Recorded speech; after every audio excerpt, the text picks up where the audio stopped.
wabarakatuh. Innal hamdalillah nahmaduhu wa nasta'inuhu wa nastaghfiruh wa na'udzu billahi min shururi anfusina wa sayyiati a'malina. May yahdihillahu fala mudilla lahu wa may yudlil fala hadiya lahu. Asyhadu an la ilaha illallah wahdahu la syarika lahu wa asyhadu anna Muhammadan abduhu wa rasuluh alladzi la rasula wa la nabiyya ba'dah. Ya ayyuhalladzina amanu taqullaha haqqa tuqatih wa la tamutunna illa wa antum muslimun. Ya ayyuhan nasu taqu rabbakumul ladzi khalaqakum min nafsin wahidah wa khalaqa minha zawjaha wa batha minhuma rijalan katsiran wa nisaa'a wattaqullaha alladzi tasaaluna bihi wal arham innallaha kana 'alaikum raqiba. Ya ayyuhalladzina amanu taqullaha wa qulu qawlan sadida yuslih lakum a'malakum wa yaghfir lakum dhunubakum wa may yuti'illaha wa rasulahu faqad faza fawzan 'azima. Amma ba'd, fa in asdaqal hadithi kitabullah wa khairul hadi hadi Muhammadin sallallahu alaihi wasallam wa syarrul umuri muhdatsatuha fa inna kulla muhdatsatin bid'ah wa kulla bid'atin dhalalah wa kulla dhalalatin finnar. Bapak dan Ibu kaum muslimin dan kaum muslimat yang dirahmati oleh Allah Subhanahu wa taala. Alhamdulillah, puji dan syukur senantiasa kita sampaikan kepada Allah Subhanahu wa taala. Salawat dan salam kita sampaikan kepada Rasulullah sallallahu alaihi wasallam dan juga kepada keluarga beliau, para sahabat, para tabi'in serta orang-orang mukmin yang senantiasa mengikuti beliau sampai hari kiamat nantinya. Pada kesempatan kali ini kita lanjutkan pembahasan dari kitab Riyadhus Shalihin, yaitu bab yang ke-119, bab sifatu tulil qamis wal kum wal izar wa tarfil imamah wa tahrimi isbali syai'in min dzalika ala sabilil khuyala wa karahatihi min ghairi khuyala. Bab yang ke-119 ini yaitu bab yang menjelaskan tentang sifat panjangnya baju dan juga ukuran dari al-kum, yaitu lengan baju, dan izar, sarung, atau fil imamah, dan juga ujung dari sorban, dan diharamkannya dari segala sesuatu tersebut isbal, yaitu memanjangkannya lebih dari batasannya kalau seandainya dia melakukan itu karena sombong, dan dimakruhkan kalau tidak sombong. Bapak dan Ibu yang dirahmati oleh Allah SWT, tentunya kita masih dalam bab atau kitabul libas, yaitu kitab yang membicarakan tentang adab dalam berpakaian. Pada bab yang terakhir kemarin, yaitu bab 118, disebutkan bahwasanya pakaian yang dicintai oleh Rasulullah SAW dalam hadis Ummi Salamah, yaitu al-qamis, sebagaimana beliau mengatakan kana ahabba ath-thiyabi ila Rasulillah SAW al-qamis, kana ahabbu thiyab ila Allahi al-qamis. Bahwasanya Rasul SAW yang lebih mencintai, lebih menyukai qamis, yaitu qamis artinya pakaian, ya, satu potong yang sudah menutupi seluruh tubuh. Kemudian bab yang ke-119 ini menjelaskan ketentuan dari pakaian tersebut. Seluruh pakaian, baik itu qamis tadi atau gamis, atau baju biasa, atau sarung, atau celana dan sebagainya. Di sini disebutkan sifatnya atau tata cara atau bagaimana panjangnya pakaian itu menurut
yang di bawah mata kaki dari sarung, maka tempatnya adalah neraka. Hadis diriwayatkan oleh Imam Bukhari.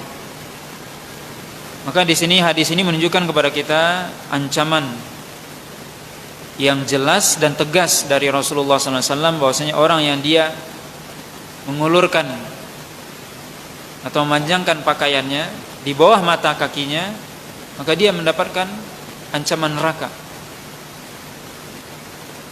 Hadis yang ke-793 ini umum ya. Artinya seorang yang dia mengulurkan pakaiannya di bawah mata kaki, maka kata Nabi SAW, maka balasannya neraka. Artinya disebutkan oleh para ulama, dia akan disiksa sesuai dengan batas yang dia lewati di dalam api neraka nantinya. Tentunya ini bukan perkara ringan atau bukan bermaksud untuk menganggap remeh.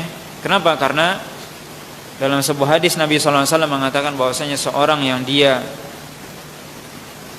paling ringan azabnya nanti di akhirat, naudzubillah, di neraka itu adalah orang yang dia memakai sandal dari neraka kemudian terbakar atau mendidih otaknya. Itu yang paling ringan. Ya, sandal berarti di bawah telapak kakinya. Bagaimana dengan orang yang musbil atau orang yang pakaiannya di bawah mata kaki, dia akan dibakar sampai batas dari mata kaki yang dia julurkan di bawah mata kaki itu. Ya, naudzubillah. Maka ini secara umum Nabi mengatakan pakaian yang di bawah mata kaki maka tempatnya adalah neraka. Artinya akan disiksa atau diancam dengan ancaman neraka. Kemudian hadis selanjutnya, hadis yang ke-794, an Abi Dzar radhiyallahu taala ani Nabi sallallahu alaihi wasallam qala thalathatun la yukallimuhumullahu yaumal qiyamati wa la yanzur ilaihim wa la yuzakkihim wa lahum adzabun alim. Qala fa qara'ah Rasulullah sallallahu alaihi wasallam thalatha marratin atau mirarin.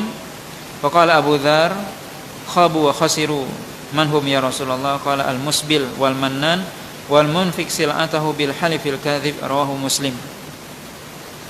Dari Abi Dzar, dari Nabi SAW, beliau mengatakan bahwasanya 3 orang yang nanti di akhirat tidak akan diajak bicara oleh Allah Subhanahu wa taala, dan Allah tidak melihat mereka, dan Allah tidak mensucikan mereka, dan bagi mereka azab yang pedih. Nabi mengulangi kalimat tersebut sampai 3 kali. Kemudian Abu Dzar mengatakan, rugi dan celaka orang ini. Siapa mereka wahai Rasul? Rasul mengatakan 3 orang tersebut adalah, yang pertama al-musbil, yaitu orang yang pakainya di bawah mata kaki. Wal mannan, orang yang menyebut-nyebut pemberiannya. Wal munfik sil'atahu bil halifil kadzib, orang yang berdusta ketika dia berjualan. Dia berjualan dengan dusta atau bersumpah, ya, bersumpah dusta. Hadis ini menunjukkan kepada kita sebuah ancaman yang sangat keras dan tegas dari Rasul SAW, bahwasanya Allah SWT tidak akan melihat orang ini, tidak akan mengajak bicara, tidak memandang mereka, tidak mensucikan mereka, dan bagi mereka azab yang pedih. Ini menunjukkan sebuah ancaman yang sangat besar, ya. Bagaimana 3 orang ini, kata Abu Dzar, mendengar perkataan Nabi tadi, sungguh celaka orang ini, sungguh merugi orang itu. Tidak diajak bicara oleh Allah, didiamkan oleh Allah SWT, tidak dipandang oleh Allah SWT, tidak disucikan oleh Allah SWT. Ini ancaman yang besar. Kita misalnya tidak diajak bicara sama orang tua kita, gimana? Kita pulang ke rumah terus orang tua kita diamin aja, gimana perasaannya? Didiamin, nggak diajak bicara, didiamin aja. Sakit atau enggak? Mungkin seperti itu. Itu di dunia. Atau teman kita bertamu ke rumah teman, didiamin aja, nggak disapa, nggak diajak bicara, dicuekin aja, gimana? Itu baru manusia. Bagaimana nanti di akhirat Allah Subhanahu wa taala? Allah SWT berbicara dengan makhluknya seluruhnya, kita didiamin sendiri. Tidak dipandang oleh Allah, tidak diajak bicara. Tentunya ini siksaan. Ya, tersiksa rasanya. Siapa mereka 3 orang ini? Nabi SAW mengatakan, pertama al-musbil, orang yang pakaiannya di bawah mata kakinya. Maka ini dalil hadis yang menunjukkan bahwasanya isbal itu termasuk dosa besar. Kenapa? Karena ini larangannya, ancamannya sangat tegas dan berat ya, bagi orang yang musbil, yang dia pakaiannya di bawah mata kakinya. Ini yang pertama, al-musbil kata Nabi SAW. Yang kedua, al-mannan. Al-mannan artinya orang yang menyebut-nyebut pemberian. Apa maksudnya? Misalnya seorang memberi kepada temannya, terus dia sebut-sebut, tidakkah kamu ingat bahwasanya aku dulu pernah membantu kamu begini dan begini? Itu namanya al-mannan. Tentunya menyebut seperti itu menyakiti orang yang kita beri. Kita memberi orang terus kita sebut-sebut. Masa kamu lupa dulu aku membantu kamu gitu dalam ketika kamu kesusahan? Allah SWT melarang itu. Allah mengatakan dalam surah Al-Baqarah, ya ayyuhalladzina amanu la tubtilu shadaqatikum bil manni wal adha. Wahai orang beriman, janganlah kamu membatalkan. Ya, membatalkan artinya menghapuskan pahala sedekah kamu sendiri dengan apa? Bil manni wal adha, dengan menyebut-nyebutnya dan menyakiti orang yang diberi.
kepada orangnya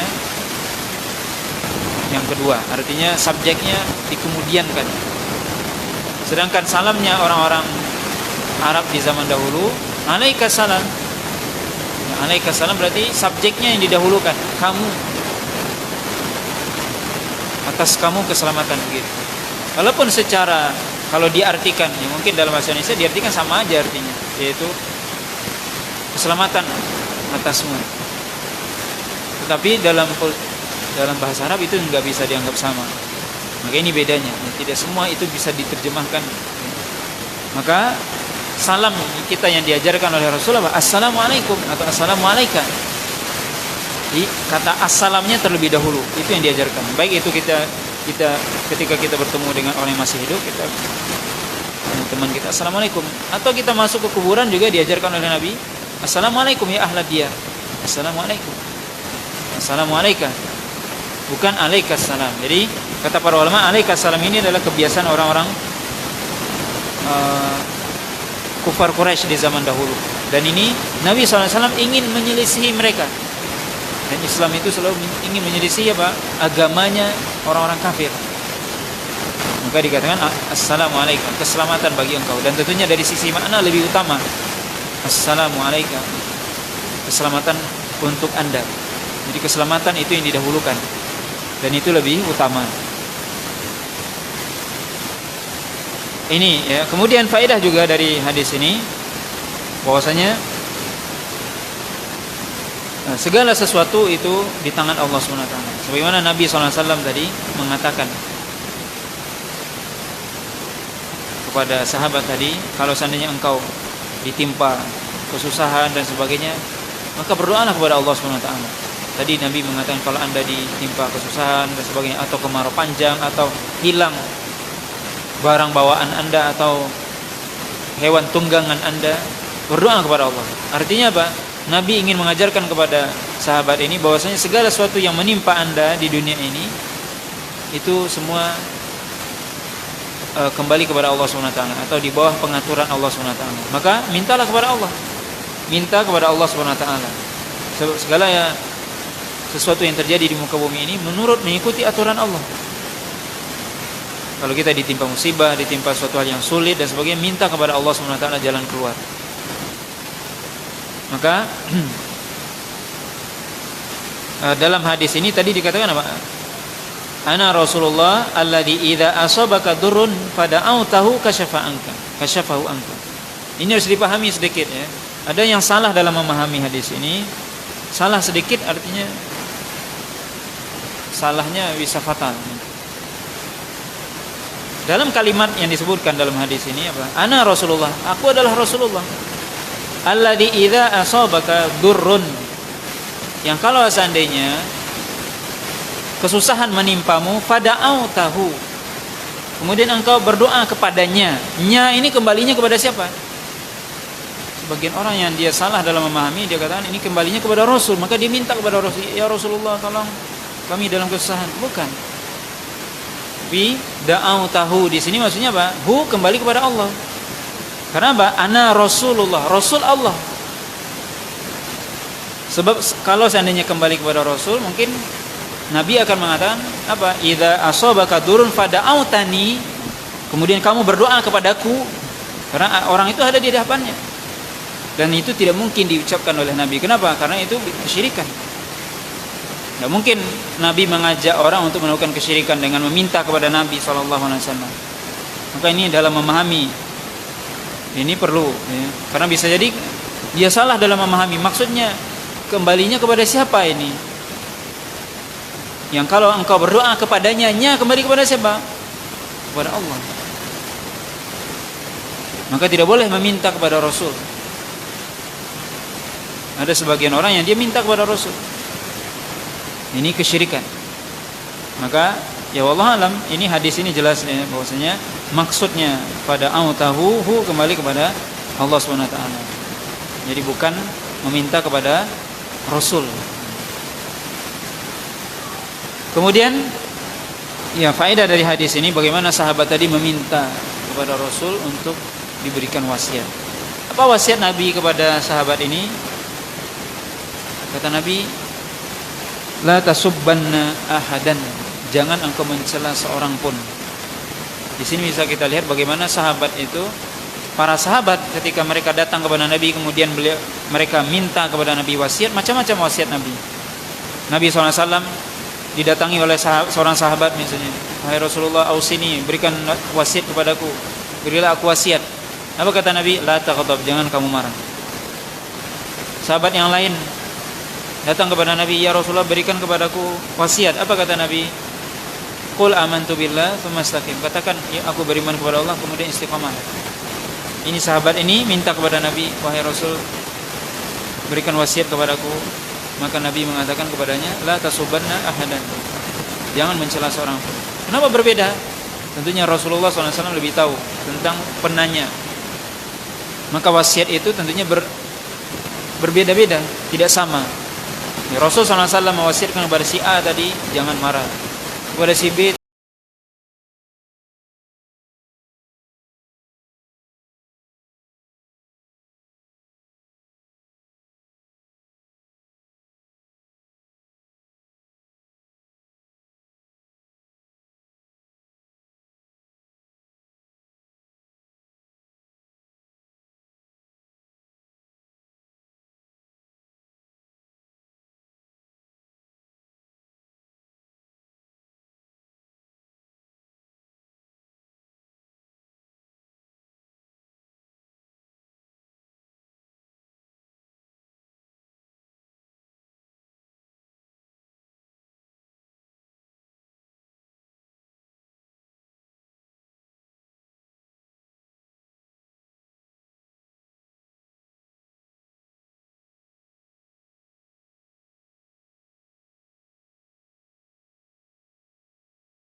tapi dia berdosa. Kenapa? Kata para ulama, karena isbal itu tidak hanya terlarang ketika sholat,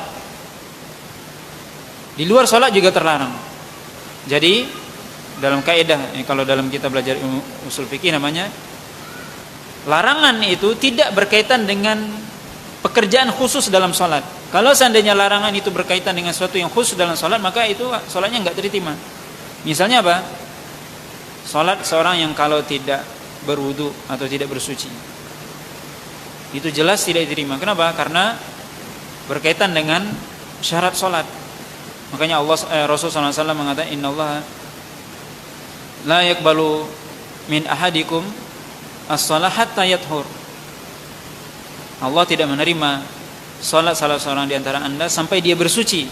Maka bersuci itu bagian dari syarat salat.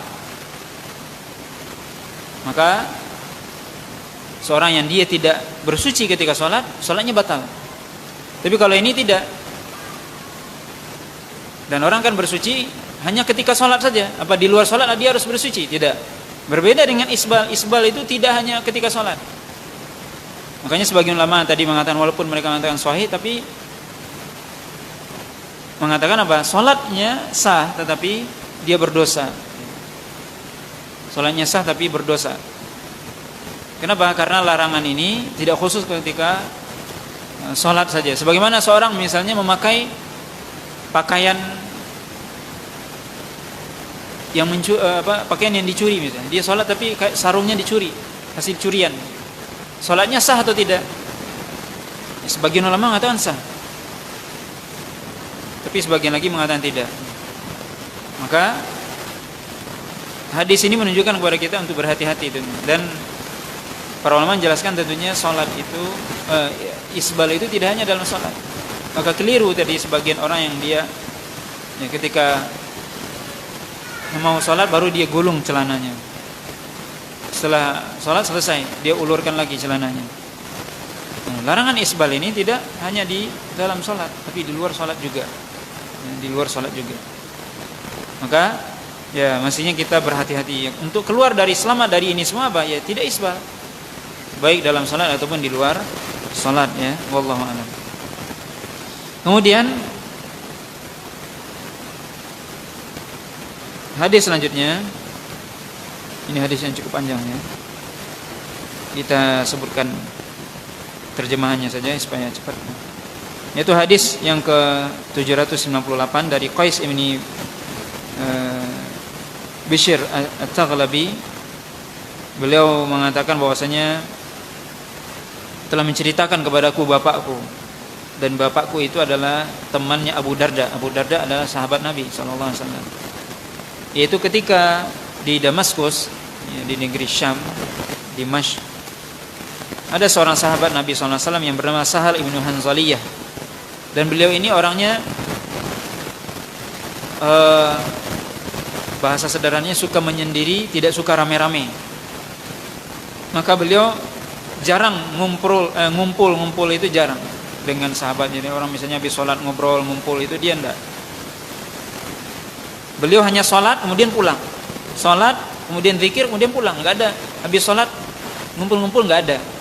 Jadi mungkin juga ada di zaman kita yang seperti itu. Jadi itu enggak perlu itu bukan aib. Ada sahabat juga seperti itu. Habis sholat zikir sudah pulang, enggak ada ngobrol dulu apa, enggak ada.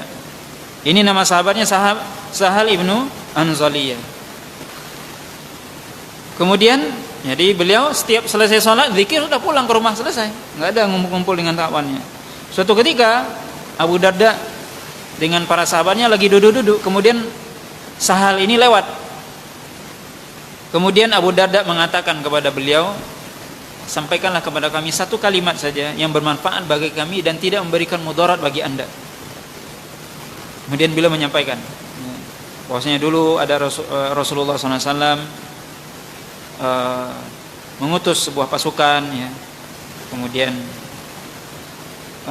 ketika itu ada seorang di antara mereka yang berkata, kalau seandainya kita ini berjumpa dengan musuh, maka ada si fulan ini dia orang yang pemberani, dia akan membunuh ini, memukul ini dan sebagainya. Maka dengarkanlah ini dariku, kata dia. Dan dia mengatakan, anak saya ini adalah Ghulamul Ghifari, kata dia. Jadi dia mengatakan, kalau nanti Rasulullah mengutus pasukan, aku akan istilahnya ya tampil berani gitu. Aku akan bunuh ini. Aku adalah ini, kata dia. Saya adalah Ghulamul Ghifari, katanya. Kemudian ada orang yang mengatakan, bagaimana menurut engkau ini perkataannya si fulan ini? Kata sahabat yang lain mendengarnya, menurutku pahala jihadnya sudah batal. Kenapa? Karena dia menyebutkan kehebatan dirinya lah gitu. Sum'ah, ya, menyebutkan. Kemudian sahabat lain mengatakan, enggak apa-apa, enggak masalah itu. Kemudian sampai para sahabat ini jadi berselisih pendapat. Kemudian sampai berita itu kepada Nabi sallallahu alaihi wasallam. Kemudian Nabi mengatakan subhanallah, la ba'sa ayyu jara wa yuhmad. Kata Nabi sallallahu alaihi wasallam,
atrafil asabi, yaitu namanya dhira'an, artinya dari siku sampai ujung jari, itu dhira', satu hasta.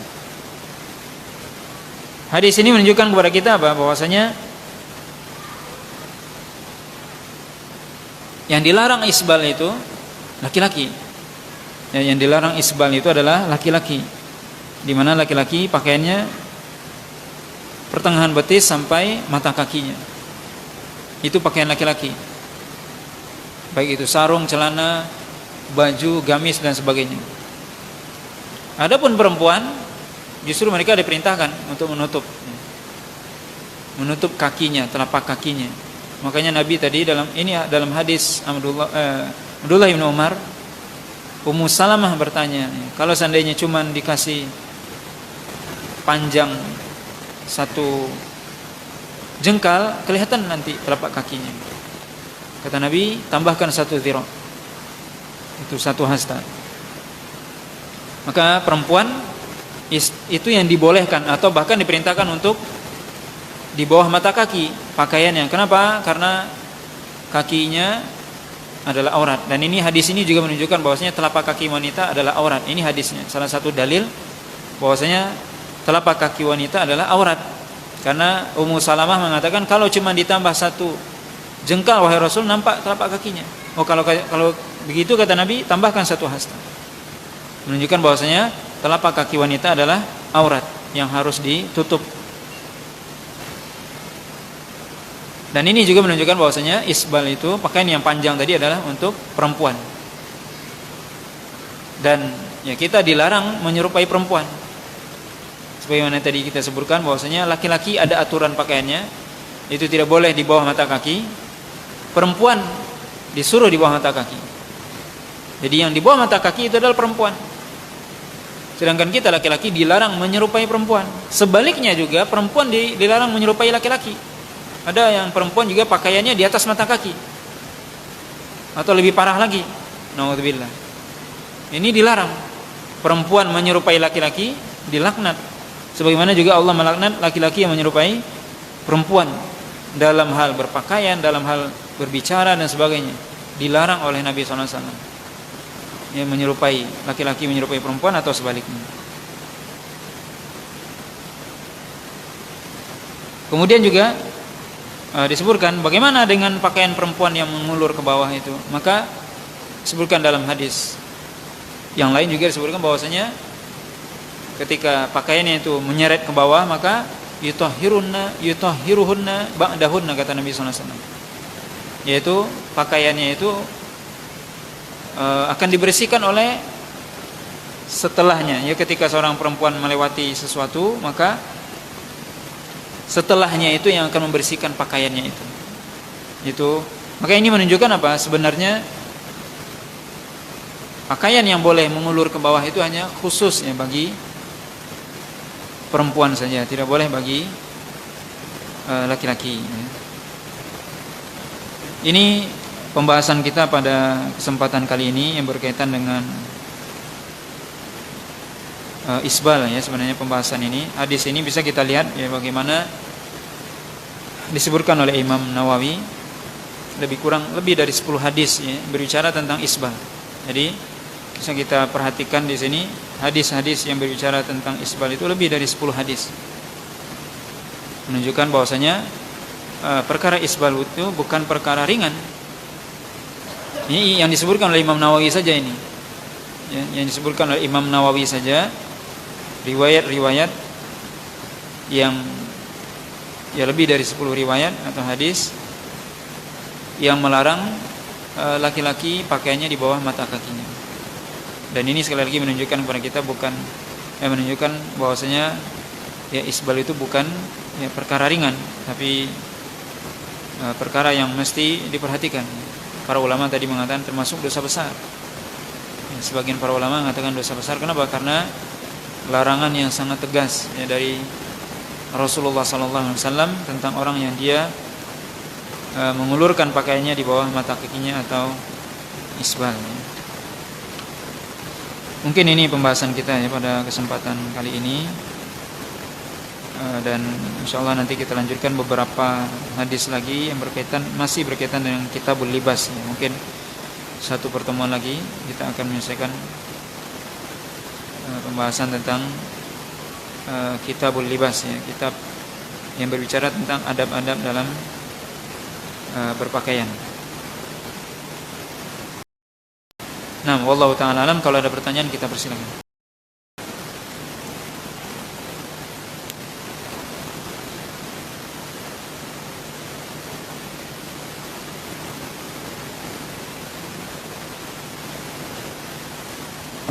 Nah, salam.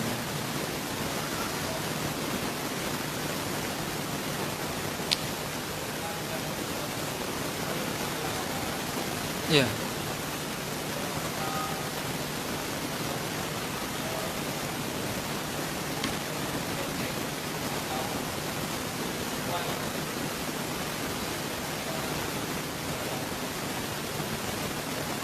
Nah, hadis Asma binti Yazid tadi ya, bahwasanya Rasul SAW lengannya sampai ke rusgi. Rusgi itu ya pergelangan ini, pergelangan tangan. Pergelangan ya, ada